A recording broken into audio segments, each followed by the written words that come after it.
जनता की अदालत में आज हमारे जो खास मेहमान हैं, भारतीय जनता पार्टी के प्रदेश कार्य समिति के सदस्य और उत्तर प्रदेश के मऊ जनपद के पूर्व जिला अध्यक्ष हौसला प्रसाद उपाध्याय। हौसला प्रसाद उपाध्याय जी एक ऐसी शख्सियत है जो अगर हम इतिहास के पन्नों में जाए तो भारतीय जनता पार्टी और संघ से आपका गहरा लगाव है। जब भारतीय जनता पार्टी का कोई नाम लेने वाला नहीं था, जब कार्यकर्ता नहीं मिलते थे, उस समय आप शाखाओं में जाते थे संघ के, और संघ से निकल करके भारतीय जनता पार्टी में आ पाए। आपके ऊपर मुकदमा यह है कि आप भारतीय जनता पार्टी के सक्रिय कार्यकर्ता होते हुए अयोध्या में जब कार सेवा लाल कृष्ण आडवाणी ने चलाया था, अग्रणी भूमिका निभाए थे। आपका क्या कहना है? आपने बहुत ही समसामयिक सवाल किया है और मैं इसके बारे में कहना चाहूँगा कि अयोध्या का आंदोलन हिंदू जागरण का पहला आंदोलन था जो लाल कृष्ण आडवाणी जी के नेतृत्व में शुरू हुआ। आम जनमानस उस आंदोलन में उद्वेलित था और प्रत्येक व्यक्ति की प्रत्यक्ष भागीदारी थी। लोगों के मन के अंदर राम के प्रति अगाध श्रद्धा थी। वह एक ऐतिहासिक आंदोलन था। आज़ादी के आंदोलन के बाद का वह कहा जाएगा कि वह भारत का ही नहीं बल्कि विश्व का सबसे बड़ा आंदोलन था जो अपने परिणाम तक गया। जिस समय लाल कृष्ण आडवाणी का रथ यात्रा निकला हुआ था, ये आंदोलन चल रहा था, कार सेवा चल रहा था, उस समय प्रशासन के द्वारा आपको काफी प्रताड़ित भी किया गया था। उस कहानियां बताएंगे? देखिए, हम लोग आपातकाल से जुटे हुए लोग हैं। जब इस देश में आपातकाल लगा हुआ था, सारे मौलिक अधिकार खत्म कर दिए गए थे, संविधान को फ्रीज कर दिया गया था, सारे नेताओं को जेल में डाल दिया गया था, मीडिया के ऊपर प्रतिबंध लगाया गया था, चारों तरफ सन्नाटा पसरा हुआ था, नस काटो आंदोलन चल रहा था। कांग्रेस पार्टी ने देश के अंदर एक खौफनाक वातावरण बना रखा था। 25 जून की वह काली रात, जिस दिन अचानक एक व्यक्ति के द्वारा, या यूं कह लें कि स्वयं प्रधानमंत्री इंदिरा गांधी ने आधी रात को ये घोषणा किया कि संविधान को आज फ्रीज किया जाता है, देश में इमरजेंसी की घोषणा की जाती है। भारत में वह पहली घटना थी कि प्रधानमंत्री ने निर्णय पहले लिया और राष्ट्रपति फखरुद्दीन अली अहमद ने उस पर हस्ताक्षर बाद में किया। कैबिनेट की कोई मीटिंग नहीं हुई और सारे नेताओं को जेल के अंदर डाल करके उनको प्रताड़ित किया गया, जिसमें लोकनायक जयप्रकाश नारायण की किडनी खराब हो गई, अटल बिहारी वाजपेयी की किडनी खराब हो गई। देश के बड़े बड़े नेता जिनके पास एक लंबी फॉलोइंग थी, वो सारे नेता जेलों में रहे। 18 महीने तक इमरजेंसी की काली रात इस देश के ऊपर छाई रही और 18 महीने के बाद जब जनज्वार उठा पूरे देश में, लोग नारा लगाने लगे कि धक रही मिट्टी स्वदेश की, खौल रहा गंगा का पानी, प्राचीरों में बंद पड़ी है भारत माँ की करुण कहानी, हटो राह से रथ के घर घर नाद सुनो, सिंहासन खाली करो कि जनता आती है। इस नारे के साथ लोग पूरे देश में और सारे नौजवान कि जयप्रकाश का बिगुल बजा है, जाग उठी तरुणाई है, उठो जवानों तिलक लगाने क्रांति द्वार पर आई है। एक एक बच्चे तक ये आंदोलन पहुंचा और जिससे जन जागरण हुआ और उसमें इंदिरा गांधी को मुंह की खानी पड़ी और जनता की जीत हुई। राम आंदोलन में आप अपनी गिरफ्तारी को कैसे बचाए थे? राम मंदिर आंदोलन में मैं गिरफ्तारी से तो बचता रहा, अंडरग्राउंड होकर के काम करता रहा। इमरजेंसी की तरह ही पूरे देश में हालात बने हुए थे। कार सेवा के नाम पर राम भक्त के नाम पर लोगों की गिरफ्तारियां हो रही थी। काम हम लोग कर रहे थे, लोगों को इकट्ठा कर रहे थे, अयोध्या जाने के लिए लोगों को प्रेरित कर रहे थे। इस बीच में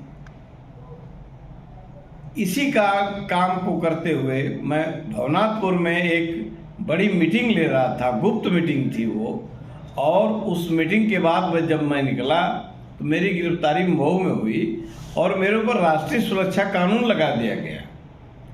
अब हम लोगों को ये पता नहीं था कि किस प्रकार से हम लोग छूटेंगे। मैं गोरखपुर केंद्रीय जेल में बंद था। आप कितने दिन तक जो है राष्ट्रीय सुरक्षा कानून के तहत गोरखपुर जेल में रहे? राष्ट्रीय सुरक्षा कानून के तहत तो मैं 1.5 महीने तक जेल में रहा, और सबसे अंत में जब लोगों की रिहाई होने लगी तो मैं प्रदेश में सबसे अंतिम व्यक्ति हूँ जिसको जेल से रिहा किया गया, वो भी गवर्नर के हस्तक्षेप पर। माननीय अटल बिहारी वाजपेयी जी को पता चला कि मैं जेल के अंदर हूँ तो उन्होंने गवर्नर से प्रतिनिधिमंडल मिला और मेरे ऊपर बड़ी संगीन धाराएं लगाई गई थी जो अदालत में 1 मिनट टिक नहीं पाती, लेकिन सरकार को विवश होकर के उन मुकदमों को वापस लेना पड़ा और मेरी रिहाई हुई। जनता जानना चाहती है कि 2014 में आप लोग घोसी से पहली बार 1954 में आम चुनाव के बाद पहली बार घोसी से आप लोग जो है बीजेपी के कैंडिडेट को जिता दिए, लेकिन 14 के बाद 19 और 24 आप लोग हार गए। अगली रणनीति क्या है आप लोगों की कि आप लोग चुनाव जीत पाएंगे? देखिए, 2014 में जो देश के अंदर 10 साल का यूपीए सरकार का ट्रैक रिकॉर्ड रहा, चारों तरफ भ्रष्टाचार, अनेक प्रकार के भ्रष्टाचार हुए, मतलब जिनको गिनाया नहीं जा सकता है। और मैं ये कह सकता हूँ कि आज़ादी के बाद की पहली मनमोहन सिंह सरकार थी जो 2 रिज्यूम रही। 2 रिज्यूम की सरकार के भ्रष्टाचार के खिलाफ लोगों में नरेंद्र मोदी जी के, जो उस समय गुजरात के मुख्यमंत्री थे, एक विश्वास दिखाई दिया कि ये व्यक्ति ईमानदार है और ये व्यक्ति देश की बागडोर संभाल सकता है। तो 2014 में हम लोग, भारतीय जनता पार्टी ने तय किया कि नरेंद्र मोदी जैसे होनहार नेता को, जिसके दामन में कोई दाग नहीं है, उनको पार्टी ने कैंपेन कमेटी का चेयरमैन बनाया और ये देश के सामने संदेश दिया गोवा की मीटिंग में कि हमारे प्रधान पद के उम्मीदवार हैं नैतिक, चरित्रवान और अपने विचारों पर दृढ़ प्रतीक नरेंद्र मोदी। भारत में प्रधानमंत्री के रूप में उनका नाम आया और लोगों ने हाथों हाथ गुजरात मॉडल को ले लिया। गुजरात की परिस्थितियों का अध्ययन किया लोगों ने और पूरे देश ने पूर्ण बहुमत की सरकार दिया। यहाँ का आम आदमी, घोसी से आप लोग 14 में जीते, 14 के पहले नहीं जीते, और 14 के बाद में 1924 में चुनाव हुआ भी तो आप लोग नहीं जीते। घोसी एक विशेष क्षेत्र था, यहाँ साम्यवाद का, कम्युनिस्टों का यह गढ़ था। घोसी, गाजीपुर, इसको केरल कहा जाता था। लेकिन जो लोगों के अंदर जनभावना का जागरण हुआ, वह लोग उठे और भारतीय जनता पार्टी के कैंडिडेट को जिताया। जहाँ तक 24 में आप कह रहे हैं कि 24 में भारतीय जनता पार्टी हार गई, तो ये सीट हमारी गठबंधन में गई थी और गठबंधन में जो हमारे प्रत्याशी थे, भारतीय जनता पार्टी ने पूरा परिश्रम किया। लेकिन मैं आपसे स्पष्ट रूप से कहना चाहता हूं कि 24 में मोदी की सरकार न बने, इसके लिए अंतर्राष्ट्रीय स्तर पर प्रयास चल रहे थे। हिडनबर्ग, जॉर्ज सोरोस और इस प्रकार की देश विरोधी शक्तियां जो दिन रात, इस प्रकार की एनजीओ जो दिन रात भारत तेरे टुकड़े होंगे, इंशाअल्लाह इंशाअल्लाह, टुकड़े टुकड़े गैंग, कांग्रेस पार्टी, राष्ट्र विरोधी शक्तियां, सेना के शौर्य पर सवाल उठाने वाले लोग, एक साथ जुट करके संविधान की कॉपी हाथ में लेकर के और लोगों को समझाते रहे कि भारतीय जनता पार्टी अगर पूर्ण बहुमत में आती है, 400 पार का नारा जो भारतीय जनता पार्टी ने दिया था, अगर भारतीय जनता पार्टी आती है तो संविधान को बदल दिया जाएगा। और ये भ्रम फैला करके अंतर्राष्ट्रीय शक्तियों के द्वारा जो भ्रम फैलाया गया, जनता उसके बहकावे में आ गई, जिसके कारण हमारे वोट का प्रतिशत कुछ कम हो गया और हम चुनाव हार गए। अंतिम सवाल आपसे मेरा यह है कि मऊ जनपद में 4 विधानसभाएं हैं, मधुबन, घोसी, मऊ सदर और मोहम्मद।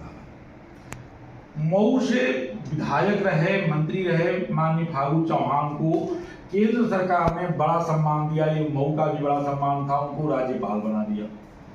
उसके बावजूद भी, इतने बड़े सम्मान के बाद भी संगठन की कहीं न कहीं यह उपेक्षा मानी जाएगी या कमी मानी जाएगी कि पिछले विधानसभा के चुनाव में महज 1 सीटें ही आप लोग जीत पाए। आखिर ऐसा क्यों? देखिए, अभी वो शक्तियां समाप्त हुई नहीं है।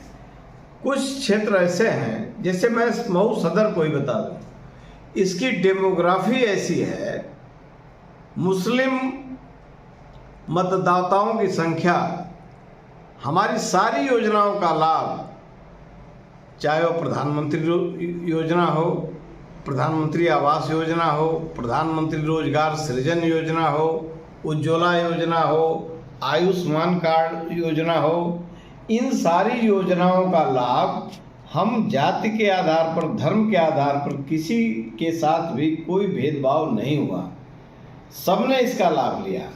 लेकिन जो नैरेटिव चलाया गया और यहाँ जो मुस्लिम तबका रहता है, और यही नहीं पूरे देश में मैं कह रहा हूँ पांडे जी, कि मुसलमान को ये धर्मनिरपेक्षवादी ताकतें, जो तथाकथित धर्मनिरपेक्षवादी ताकतें हैं, इन्होंने समझा रखा है कि बीजेपी अगर आई तो आप का रहना बहुत मुश्किल हो जाएगा। लेकिन अगर प्रैक्टिकली देखा जाए तो मुस्लिम समाज में जो है, अल्पसंख्यक समाज में जो है, उनकी महिलाओं के नाम से आवास मिल रहा है, राशन कार्ड है, उनको शौचालय मिल रहा है।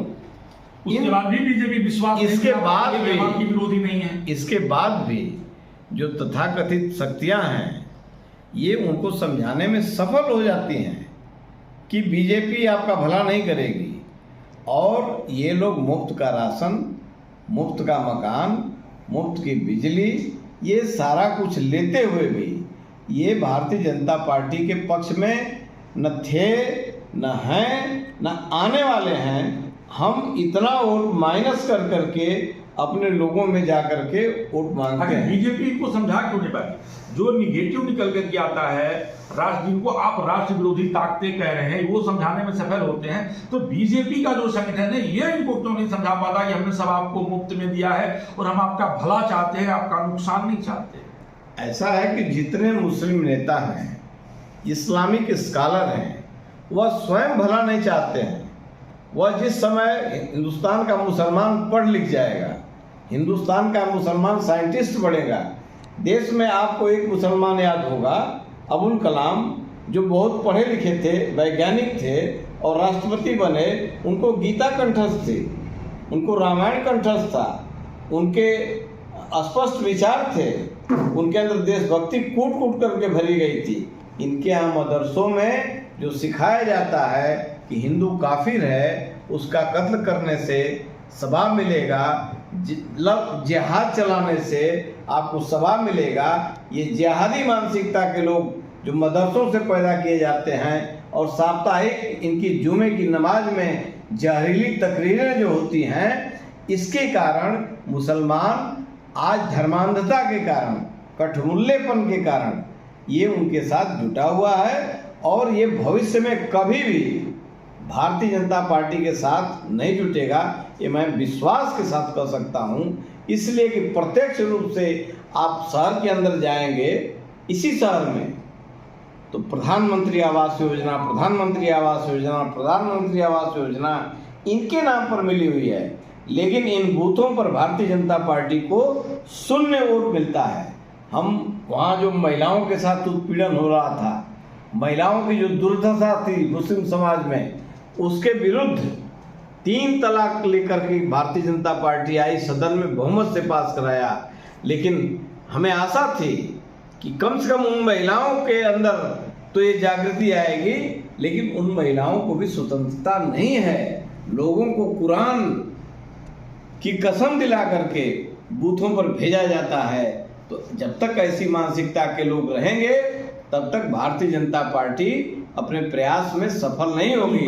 तो निश्चित तौर पे जो है आप जो है भारतीय जनता पार्टी की प्रदेश कार्य समिति के सदस्य और पूर्व जिला अध्यक्ष मऊ हौसला प्रसाद उपाध्याय को सुन रहे थे।